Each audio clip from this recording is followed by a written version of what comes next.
মাঝখান দিয়ে road to haven গেছে।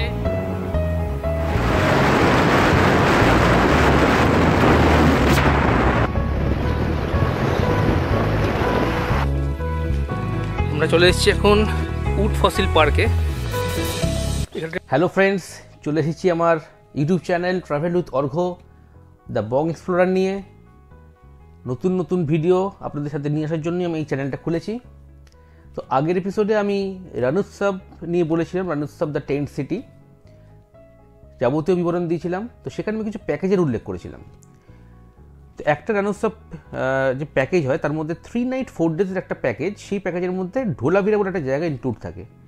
অথবা যারা আপনার প্রাইভেট ভেহিকেল করে আপনার রানোৎসব গিয়েছেন তারা প্রাইভেট ভেহিকেল করেও এই জায়গাটা যেতে পারেন।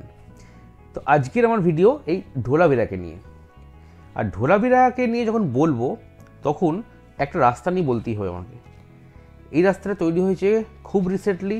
আমি গেছিলাম 2023 সালের ডিসেম্বরে, আজকে 2024-এর ডিসেম্বর। তো যখন গেছিলাম তখনও কিন্তু রোডটা কনস্ট্রাকশন চলছে, কিন্তু পুরোটা যেতে পেরেছিলাম। মানে 2 বছর হলো এই রোডটা তৈরি শুরু হয়েছে, এখন সম্ভবত কমপ্লিট হয়ে গেছে। তো এই রাস্তাটার নাম হচ্ছে রোড টু হেভেন। নাম শুনি বুঝতে পারছেন কীরকম সিনিক রোড হবে এটা। রোডের 30 কিলোমিটার লম্বা এই রোড, যেটা খাবড়া থেকে ঢোলাভিরা পর্যন্ত বিস্তৃত। আগে এই রোডটা তৈরি হওয়ার আগে আপনাকে রানোৎসব থেকে ঢোলাভিরা যেতে গেলে 200 কিলোমিটারের বেশি যেতে হতো, মানে প্রচুর সময় লেগে যেত। এখন এই রান অফ কচ্ছ লেকের মাঝখান দিয়ে এই যে রোড টু হেভেন সেটা কনস্ট্রাকশন করা হয়েছে। অপূর্ব সুন্দর, মাঝখানে রাস্তা, দুদিকে লেকের জল অথবা দুদিকে ধপধপ করছে সাদা নুনের মরুভূমি, তার মাঝখান দিয়ে আপনি যাচ্ছেন। আর এই রাস্তাতে যদি সানরাইজ বা সানসেট দেখতে পান তাহলে মানে কি বলবো, মানে এটা একটা লাইফ টাইম অ্যাচিভমেন্ট আমি বলতে পারি। তো এই জায়গাটার এক্সপিরিয়েন্স আমি দেখাবো। তার সাথে সাথে ঢোলাভিরাটা কি? ঢোলাভিরা হচ্ছে হরপ্পিয়ান একটা সাইট, মানে ইন্দাস সিভিলাইজেশন বা সিন্ধু সভ্যতার একটা নিদর্শন এবং সাউথ ইস্ট এশিয়ার মধ্যে সবচেয়ে one of the most largest আর কি একটা হরপ্পিয়ান সাইট, যেটা আর্কিওলজিক্যাল সার্ভে থেকে খনন কার্য শুরু করেছিল। এখন এটা ইউনেস্কো ওয়ার্ল্ড হেরিটেজ সাইট। তো এইখানকার আমি এক্সপিরিয়েন্স দেখাবো। হরপ্পান সভ্যতার কিছু নিদর্শন এখানে আছে, সেটা খুব সুন্দর করে আমি দেখাবো। আমি গাইডও নিয়েছিলাম সঙ্গে। আর এই ঢোলাভিরা থেকে আর একটা জায়গায় যাওয়া যায়, আরও 2টো জায়গায় যাওয়া যায় বেসিক্যালি। একটা হচ্ছে ফ্ল্যামিঙ্গো লেক। এই সময় প্রচুর মাইগ্রেটরি বার্ডস এই জায়গাতে আসে, প্রচুর পরিমাণে ফ্ল্যামিঙ্গো, প্রচুর পরিমাণে আরও মাইগ্রেটরি বার্ডস সেগুলো আসে, সেগুলো আমি দেখাবো। আর একটা হচ্ছে উড ফসিল পার্ক, সেটাও একটা ইন্টারেস্টিং, সেটাও আমি দেখাবো। তার ফলে এই ভিডিওটা পুরো দেখবেন, অনেকগুলো ইনফরমেশান আছে। যদি কেউ আপনারা প্যাকেজে যান অথবা প্যাকেজ ছাড়া নিজে প্রাইভেটে যান, দুজনের ক্ষেত্রেই কাজে লাগবে। তো চলুন শুরু করা যাক আমার ঢোলাভিরা ঘোরার অভিজ্ঞতা।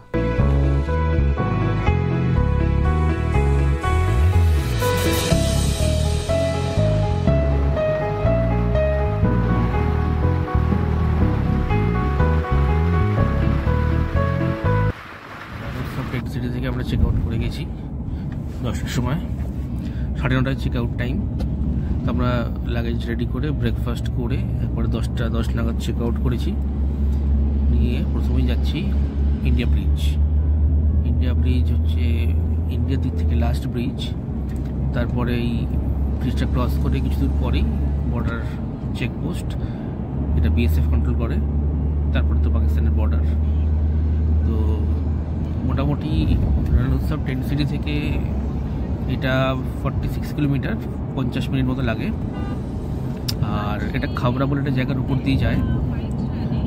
তো খাবড়াতে আমরা জানি যে প্রচুর পরিমাণে মেওয়া পাওয়া যায়, ওটা যখন আমরা ফিরবো তখন নেবো, তখন দেখাবো। ওটা প্রচুর পরপর দোকান আছে, আমাদের যেমন শক্তিগড়ের ল্যাংচার দোকান পরপর আছে, সেরকমই এখানেও সুইট মার্ট আছে একটা, সেটা দেখাবো। তো এখন যাচ্ছি ইন্ডিয়া ব্রিজ, ওটা বিএসএফ কন্ট্রোল করে, ওটাই শেষ ব্রিজ ইন্ডিয়ার দিক থেকে। এবারে দেখা যাক বিএসএফ আমাদের ইন্ডিয়া ব্রিজে উঠতে দেয় কি না। ওখানে কিন্তু ক্যামেরা ফটোগ্রাফি কিন্তু একদমই নিষিদ্ধ সিকিউরিটি রিজনের জন্য। তো দেখা যাক কতটা আমি দেখাতে পারি বা করতে পারি। এখন আছি প্রায় বর্ডারের কাছে, ইন্ডিয়া পাকিস্তান বর্ডারের কাছাকাছি। কিছু কিছু জায়গা আমি দেখাবো না ফর সিকিউরিটি রিজন, জাস্ট আমি এটাই দেখাচ্ছি সোজা যে রাস্তা যাচ্ছে এটাই হচ্ছে ইন্ডিয়া ব্রিজের দিকে। আমি ব্রিজের থেকে এইমাত্র এলাম, কিন্তু ছবি দেখাবো না। আচ্ছা, ব্রিজের পরে একটা ওয়ার মেমোরিয়াল আছে, যদি ওয়ার মেমোরিয়ালে যেতে চান তাহলে কিন্তু আগে থেকে ভুজের এসপি অফিস থেকে পারমিশন করতে হবে, তাহলে আপনি ইন্ডিয়া ব্রিজটা ক্রস করে আপনি ওয়ার মেমোরিয়াল যেতে পারবেন। আর এই হচ্ছে রান, সোজা হচ্ছে পাকিস্তান। এখানে কিন্তু আর কিচ্ছু নেই। ইন্ডিয়া ব্রিজ ক্রস করে আমরা এখন ঢোলাবিড়ির রাস্তায় চলে এসেছি। এটা ওই খাবড়া থেকে একটা টার্ন আছে, সেই টার্নটা দিয়ে গেলেই এই রোড টু হেভেনের পৌঁছানোর যে রোড সেটাতে চলে আসবো। এখন আমরা রোড টু হেভেনে পৌঁছাইনি, তার আগে রাস্তাটা দিয়ে যাচ্ছি। রোড টু হেভেন যখন আসবে তখন আমি নেক্সট ভিডিওটা করবো আর দেখাবো।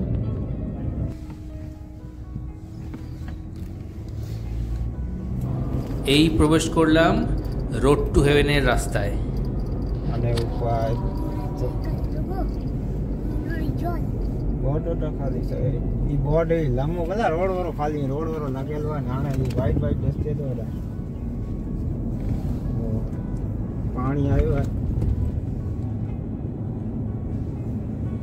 এখান থেকে রোড টু হেভেন শুরু হচ্ছে।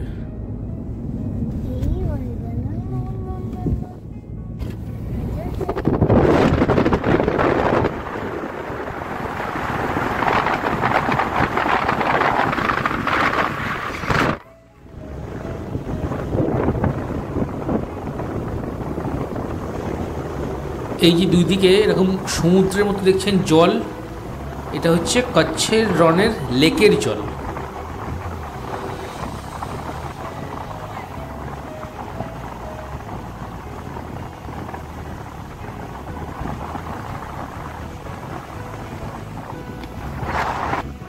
আমি আছি এখন রোড টু হেভেন ঢোলাবিরা।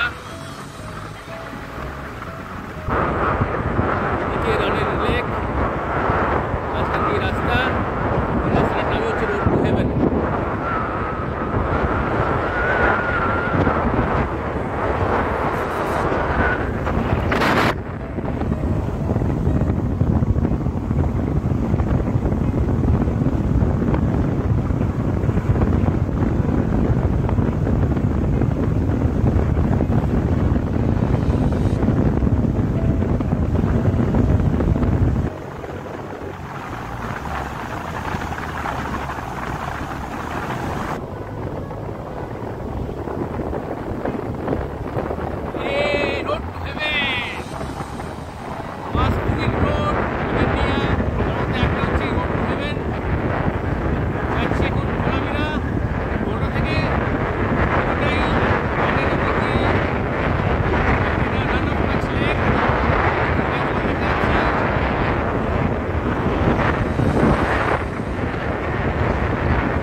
এই রোড টু হেভেন কনস্ট্রাকশন শুরু হয় 2019 সালে, আর 2023 সালে পুরো কমপ্লিট হয়ে যায়।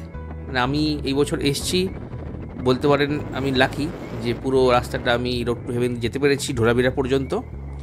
এটা খাবড়া থেকে ঢোলাবিরা পর্যন্ত বিস্তৃত 30 কিলোমিটার মতো রাস্তা।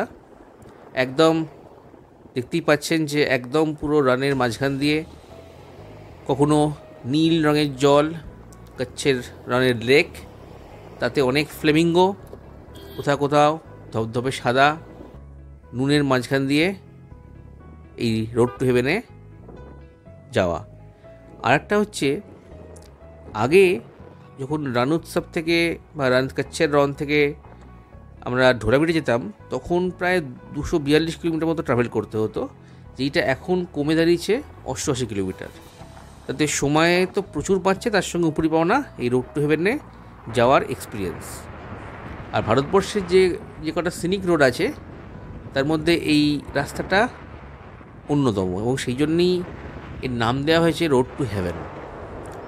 আর যখন আপনি যাবেন তখন আপনি বুঝতে পারবেন এই রাস্তাটার নাম রোড টু হেভেন কেন দেওয়া হয়েছে, সেটা বলে বোঝানো খুব মুশকিল। আর একটা হচ্ছে যে যদি আপনি রানোৎসব প্যাকেজের সঙ্গে নেন তাহলে তো আপনি বাসে করে যাবেন, আর যদি আপনি পার্সোনাল যান একটা সুবিধা হচ্ছে যে আপনি যেখানে ইচ্ছে দাঁড়িয়ে ফটোশ্যুট করতে পারবেন বা একটু প্রকৃতিটাকে এনজয় করতে পারবেন, আপনার মতো করে ঘুরতে পারবেন। আর যদি পারেন, সম্ভব হয়, তাহলে রোড টু হেভেন থেকে সানসেটটা যদি দেখতে পারেন তাহলে আমি বলবো যে আর একটা অসম্ভব সুন্দর এক্সপিরিয়েন্স হবে। পার্সোনালি আমি সানসেটের আগেই ব্যাক করতে হয়েছে আমাকে, কারণ আমাকে ভুজ যেতে হয়েছিল, একদম ঢোলাবিরা থেকে সোজা ভুজে গেছিলাম, সেই জন্য আমি বেশিক্ষণ থাকতে পারিনি। কিন্তু সানসেটটা দেখতে পারলে আমারও খুবই ভালো লাগতো। আমি যে ছবিগুলো দেখেছি কিছু কিছু, তাতে আমার মনে হয় যারা পারবেন প্ল্যান করতে তারা সানসেটটাও প্ল্যান করে নেবেন সঙ্গে সঙ্গে। ঢোলাবিরা যাওয়ার পথে রোড টু হেভেনের তো ভিডিও দেখালাম, তো এখানে মাঝখানে একটা জায়গায় দাঁড়াচ্ছি কিছু ছবি আর ভিডিও করার জন্য। এখানে দেখাবো এখানকার রানটা যেহেতু খুব কম লোক আসে, এখানে রান কিন্তু একদম সাদা ধবধবে পরিষ্কার। যেটা রানোৎসবের সময় যখন রানে গেছিলাম সেখানে কিন্তু একটু নোংরা ছিল, খুব কাদা কাদা ছিল। এখানে কিন্তু একদম রান পরিষ্কার দেখাচ্ছি। রানটা একদম দেখুন, যাকে বলে একদম সফেদ রান, এই হচ্ছে সেই সফেদ রান। আর এখানে যেহেতু খুব কম লোক আসছে, বেশি লোক তো আসে না, অনেকে জানেও না, এই জন্য এখানে রান কিন্তু একদম পরিষ্কার।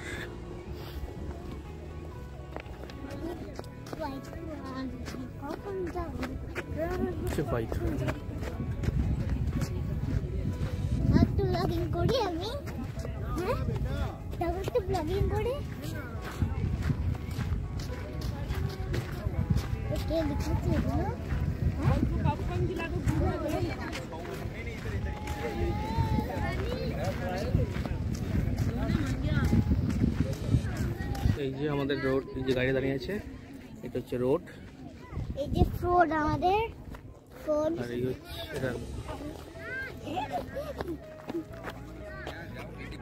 এই হচ্ছে রান।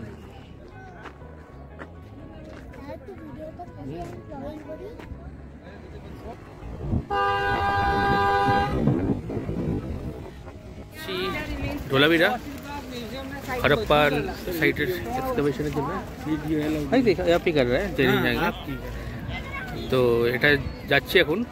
ये हड़प्पन सब बता गए है ना, कितने साल पहले लगा? 5000 साल पुराना, 5000 বছর পুরনো এটার এক্সকাভেশন সাইটে যাচ্ছি, তারপরে গিয়ে বাকি কথা বলবো। এই যে ঢোলাবিরা হরপ্পান সিটি নিদর্শন, এই হচ্ছে গেট, এই গেট দিয়ে ভেতরে ঢুকতে হয়। ভেতরেও পার্কিং আছে, বাইরেও পার্কিং আছে। ঢোলাবিরা নিয়ে এই সুযোগে আমি কিছু কথা বলে রাখি। ঢোলাবিরা হচ্ছে সিন্ধু সভ্যতার সময় যে আমরা হরপ্পা এবং মহেঞ্জোদারো আমরা সবাই পড়েছি, সেই হরপ্পা সভ্যতার মধ্যে একটা বেশ বড় শহর হচ্ছে এই ঢোলাবিরা।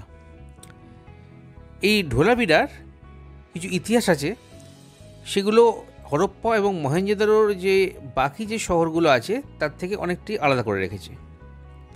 তার মধ্যে একটা ইম্পর্ট্যান্ট হচ্ছে এখানকার যে কনস্ট্রাকশানগুলো আছে সেইগুলো হচ্ছে সবই স্টোনের, যেটা হরপ্পা বা মহেঞ্জোদারোর যে বাকি যে শহরগুলো আছে তাকে কিন্তু ইটের কাজ।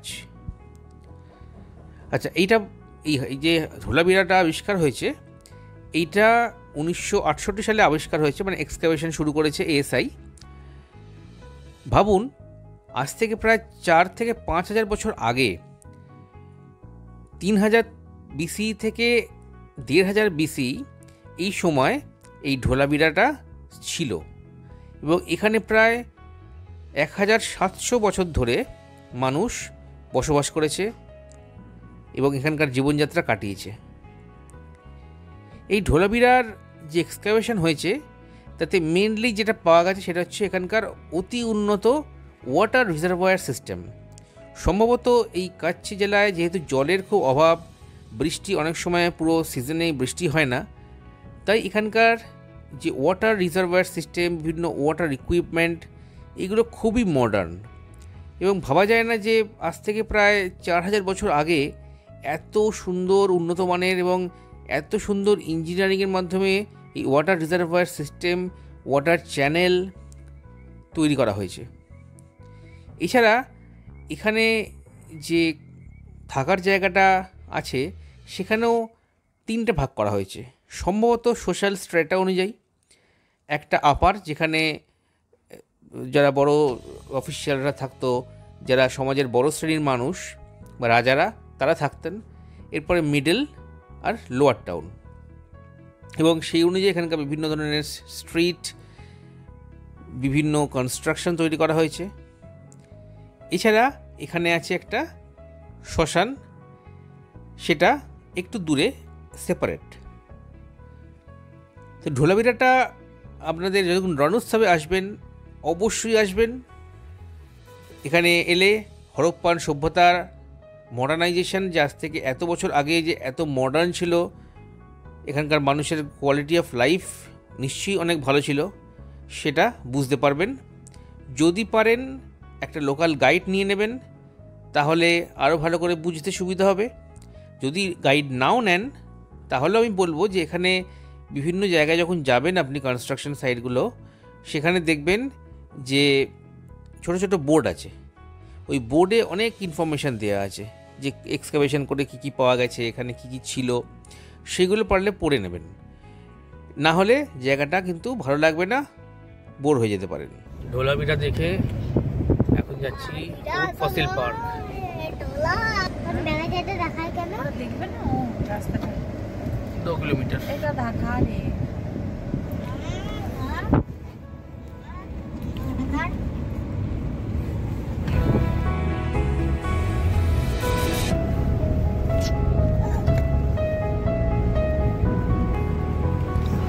এটা হচ্ছে উড ফসিল পার্ক যাওয়ার রাস্তা।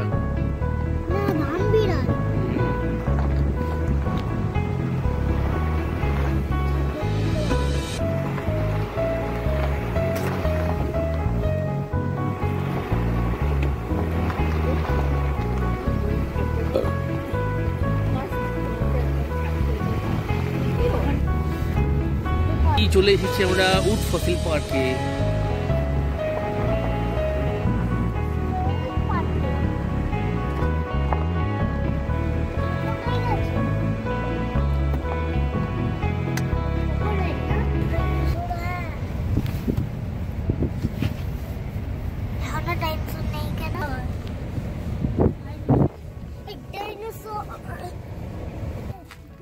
কত ফ্লেমিঙ্গো ওখানে।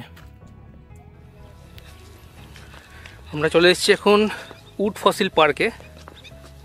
এখানে নাকি যে ফসিলসগুলো পাওয়া গেছে সেগুলো সব ডাইনোসরের এই যে দূরে দেখা যাচ্ছে, ভালো করে দেখাচ্ছি। তার সঙ্গে এখানে প্রচুর পরিমাণে ফ্লেমিঙ্গো আছে। এই যে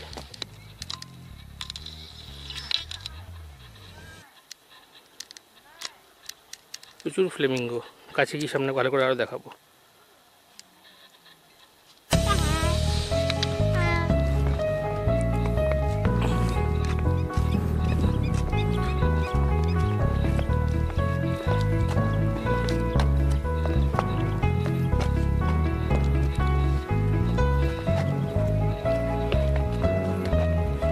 এই যে উড ফসিল পার্ক।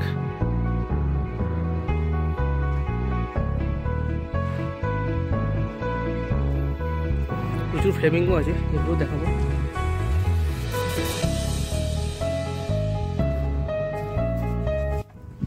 এই যে গুজরাট ট্যুরিজম, জায়গাটা কিন্তু গোটা প্রচার নেই, খুব কম লোকই জানে।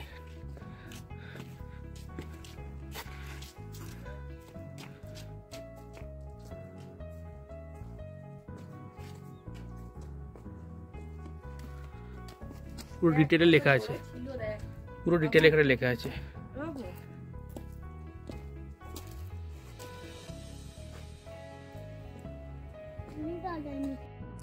এই উড ফসিলস পার্কটা এলে আপনি কিন্তু আচম্বিত হয়ে পড়বেন। তার কারণ এইখানে যে ফসিলসগুলো আছে সেগুলো গাছের ফসিলস। এই গাছগুলো প্রায় 8 মিটার লং আর 1.5 মিটার থেকে 2 মিটার মতো চওড়া। দেখে মনে হবে পাথর, কিন্তু ভালো করে দেখলে বুঝতে পারবেন যে এগুলো গাছ। আর এই গাছগুলো 2007 সালে এই ফসিলসগুলো বলতে পারেন হঠাৎ করেই আবিষ্কার হয়েছে এই রান অফ কাচের একদম শেষ প্রান্তে। আর এইগুলো দেখা গেছে 187 থেকে 170 মিলিয়ন ইয়ার্স আগের। হ্যাঁ, তার মানে হচ্ছে এটা হচ্ছে জুরাসিক এজ, মানে ডায়নোসরকার সময়কার এই গাছগুলো। তার মানে বুঝতে পারছেন এই উড ফসিলস পার্কের মাহাত্ম্য কত। আর এরম একটা ট্রেজার, এরম একটা সুনসান জায়গায় একদম ভারতের পশ্চিম প্রান্তে পাকিস্তান বর্ডারের কাছে আছে, এইটা বেশিরভাগ লোক জানে না। একদিকে ভালো জানে না, তার ফলে জায়গাটা সুরক্ষিত থাকবে, কিন্তু তবু যারা একটু ভালোবাসেন এইগুলো, তাদের পক্ষে এই জায়গাটায় যাওয়া একদম আমি বলবো মাস্ট ভিজিট প্লেস। আর এছাড়া অ্যাডেড অ্যাডভান্টেজ হচ্ছে এইখানে প্রচুর ফ্লেমিঙ্গো দেখতে পাবেন আপনি যদি আপনি শীতকালে যান। এছাড়া বাকি আরও অনেক মাইগ্রেটরি বার্ডস দেখতে পাবেন। আর এইটা থেকে একটু এগোলেই পাকিস্তান বর্ডার। এখানে একটা কার্নি মাতার মন্দির আছে, ততদূর পর্যন্তই আপনাকে যেতে দেবে, কারণ তারপরে আছে পাকিস্তানের বর্ডার।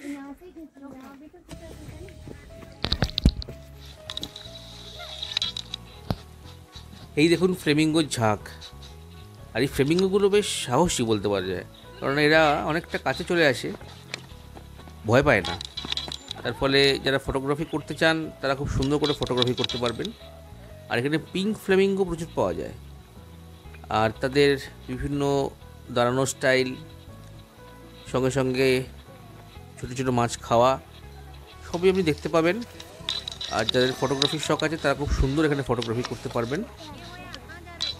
তাই এবং শীতকালে এলে এটা একটা সুবিধে, এখানে যেহেতু মাইগ্রেটরি বার্ডস প্রচুর আছে, এছাড়াও ফ্লেমিঙ্গো ছাড়াও বাকি আরও মাইগ্রেটরি বার্ডস আসে, সেক্ষেত্রে খুব ভালো সাইটিং হয়।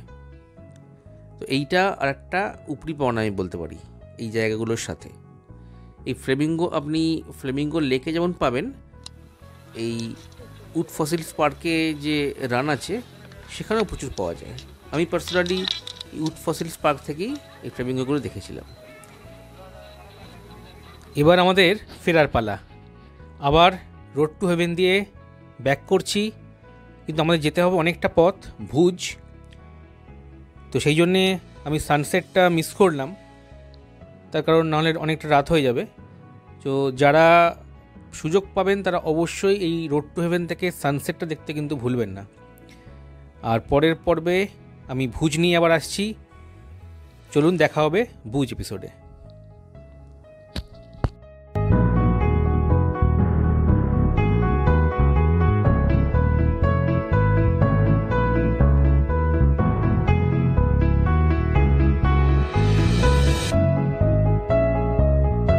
কেউ যদি ঢোলাবিরায় থাকতে চান তাহলে এই ঢোলাবিরা ট্যুরিজম রিসর্ট আছে, আর এছাড়া একটা লাক্সারি হোটেলও আছে, সেটা হচ্ছে ইভক রিসর্ট ঢোলাবিরা। তো এখানেও থাকতে পারেন। তো এই হলো আমার ঢোলাবিরা ঘোরার অভিজ্ঞতা। তার ফলে যারা রান উৎসব প্ল্যান করছেন তাদের আমি পুরো প্যাকেজ এবং আশেপাশে কী কী জায়গা ঘোরা যায়, রান উৎসব টেন্ট সিটি থেকে শুরু করে ঢোর্ডো ভিলেজ থেকে শুরু করে Kaladungar, Gandhinugam, Dholavira, road to heaven, wood fossil park সম্পূর্ণ ডিটেলস দিয়ে দিলাম, যাতে আপনাদের রান উৎসব ঘুরতে কোনো অসুবিধা না হয়। আর এখানকার ম্যানেজমেন্ট অসম্ভব সুন্দর কাজ করছে, আপনার কোনো অসুবিধা হবে না। এছাড়া ঢোলাবিরাতে গেলেও আপনি এখানকার যে লোকাল যারা লোকজন আছে তাদের প্রচুর সাহায্য পাবেন, সবাই খুব ভালো আপনাকে হেল্প করবে। তো এই জায়গাটা অবশ্যই যাবেন। আপনাদের যারা ঘুরছেন, পাহাড়, সমুদ্র, জঙ্গল সব জায়গায় ঘুরছেন, একটু অন্যরকম ঘুরে আসুন। আমি আপনাদের আশ্বস্ত করছি এই জায়গাটা অবশ্যই ভালো লাগবে আপনাদের। সবাই সুস্থ থাকুন, ভালো থাকুন। আর হ্যাঁ, এই ভিডিওটা ভালো লাগলে তো অবশ্যই লাইক, কমেন্ট এবং শেয়ার করবেন। আর চ্যানেলটা ভালো লাগলে অবশ্যই সাবস্ক্রাইব করে নিন। নতুন নতুন জায়গার সন্ধান কিন্তু আমি এই চ্যানেলে দিতেই থাকবো। নমস্কার।